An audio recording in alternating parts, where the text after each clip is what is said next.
Since my first day as chairman of this committee, I've said that one of my top priorities is strengthening our nation's cybersecurity.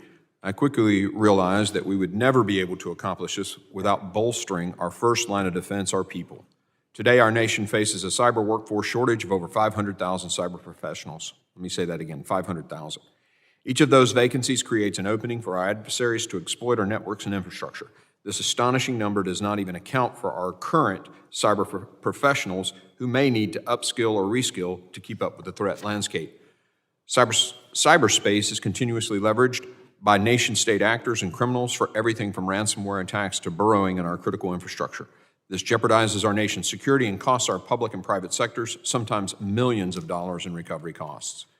In our increasingly digitized, technologically advanced, and interconnected world, one thing is abundantly clear: the only way to strengthen our nation's cybersecurity is by ensuring the right people are in the right place with the right skills. This is not an easy task.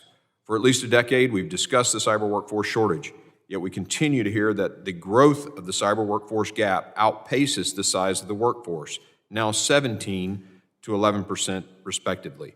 The public and private sectors have put their best feet forward to tackle the cyber workforce shortage with various grant and training programs.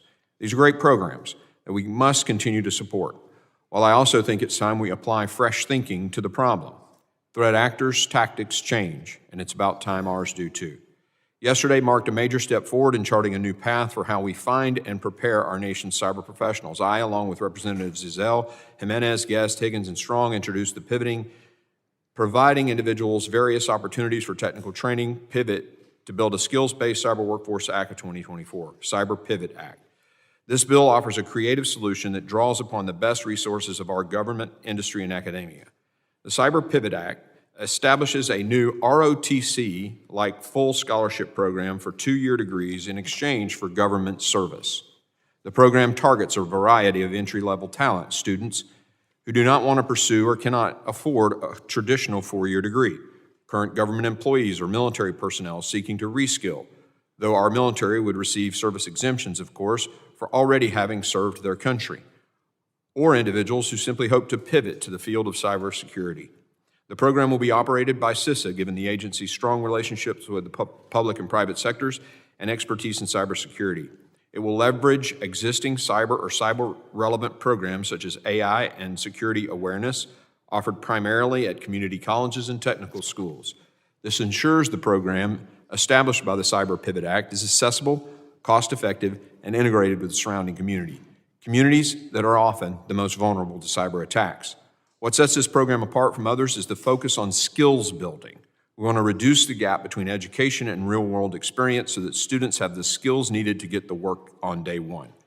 The emphasis on skills building also recognizes that many states, companies, and even the federal government are moving toward skills-based hiring. In addition to the education they will receive, students will be required to participate in 4 skills-based exercises. These may include hackathons, industry training workshops, or tabletop exercises. One of these skills-based exercises must be completed in person to reinforce the student that cybersecurity is a community effort. We want to build a cohort camaraderie, a key part of ROTC. The program also requires students to complete an internship that will give them hands-on experience in government at the federal, state, local, tribal, and territorial levels, or with critical infrastructure owners and operators where students can make a huge difference in rural communities or high-risk sectors. The legislation also kickstart the security clearance process for the students while they're still enrolled so they can actually get to work on day one. Finally, the program recognizes that the skills of our cyber professionals must be constantly cultivated. After completing the program, students will have access to many resources for reskilling and upskilling, such as the opportunity to pursue up to 3 additional certifications within 10 years of their graduation. Whether we're Republicans or Democrats, there is one fundamental reason that we all come to Congress to serve the American people. They invested in us by putting us here. Now it's our duty to invest in them. I'm proud to mark up the Cyber Pivot Act today and to take another step forward in advancing our nation's cybersecurity. I hope you'll join me by voting yes on this legislation.